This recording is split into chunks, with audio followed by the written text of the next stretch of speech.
I've been fortunate enough to be able to have worked with Genie since she was 12 years old, and she's made steady progress over the years.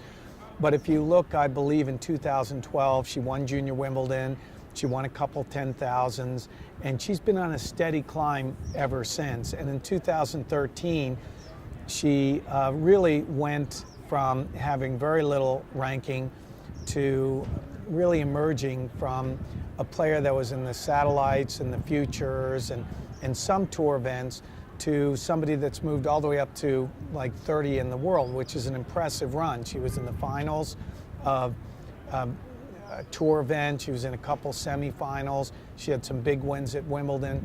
So this is really an extension of her progress.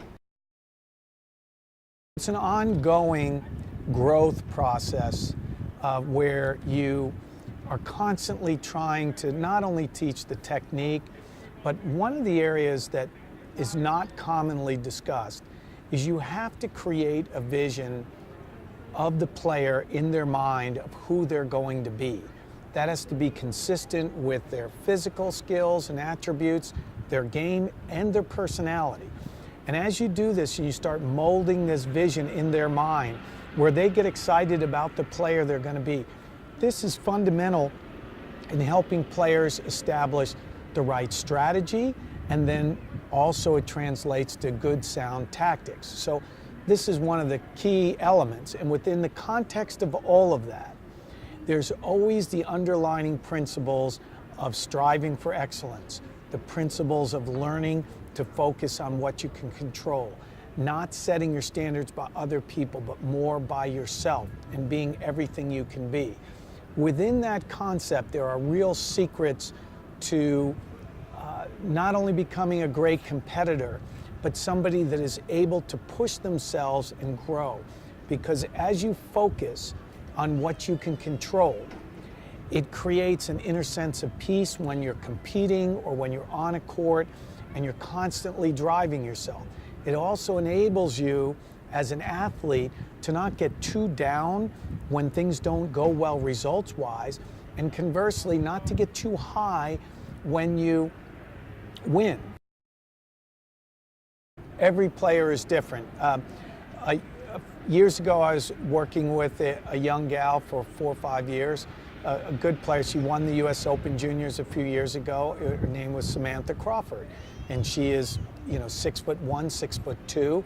She's a power player. She's gonna go with heavy power on the serve, heavy power on the returns, take the ball early, pound it, and try to really intimidate and dictate. She's going to be more of a linear player, that type of a player. Now you have somebody like Sloane Stephens, and Sloane has great speed. She's 5'7". She can create more angles. She's going to still play with some power, but can also defend better. So her game style and strategy is going to be slightly different. With Genie Bouchard, Genie is a very good athlete. She's going to take the ball very early. She's going to rush people. She's going to come forward and really try to dictate and dominate play. Emphasis on quality serving, great returning, taking a ball early off the ground, changing directions down the line frequently, and that's how we go about it. It's a great question how you deal with the expectations after the media and everyone recognizes you have a star on the rise, and everyone wants a piece of her time and everything. And that's really a tough adjustment, especially in the case of somebody like Eugenie Bouchard, who's not only a great talent, but extraordinarily marketable. She's very bright, she's charming, she's an attractive young lady. And so everyone wants to have a piece of her and her time. So again, the idea is you have to keep the athlete focused on what is important, and that they cannot focus on things they can't control. And just because other people have expectations cannot be a situation where they let that affect them on their focus and their priorities. You don't control the outcome. It sounds funny for the public, but you affect the outcome. and you focus in on the things that you can control, like your execution, your attitude, your preparation, all of these fundamentals. And this is such a critical principle as they move up, because every week you're playing great players and now you're expected to win. And if you start focusing, well, I should beat this person, I'm ranked, or this or that, you go crazy. And it's one of the secrets that great champions understand, because nowadays every match they go into, they're not only expected to win, but the person that they're playing is capable of beating them on a given day. So they turn inwards and make sure they're focused on the right things.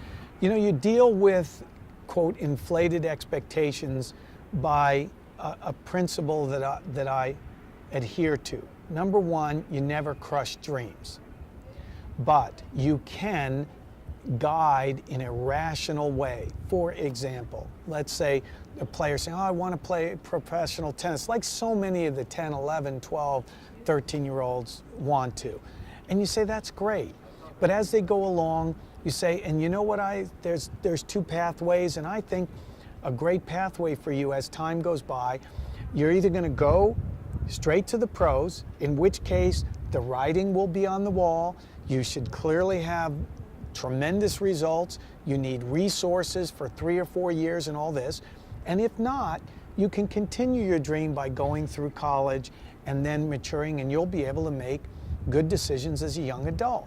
Therefore, you don't crush the dream, which is important, but you are always guiding in a direction that is, in your mind, in the best interest of the child.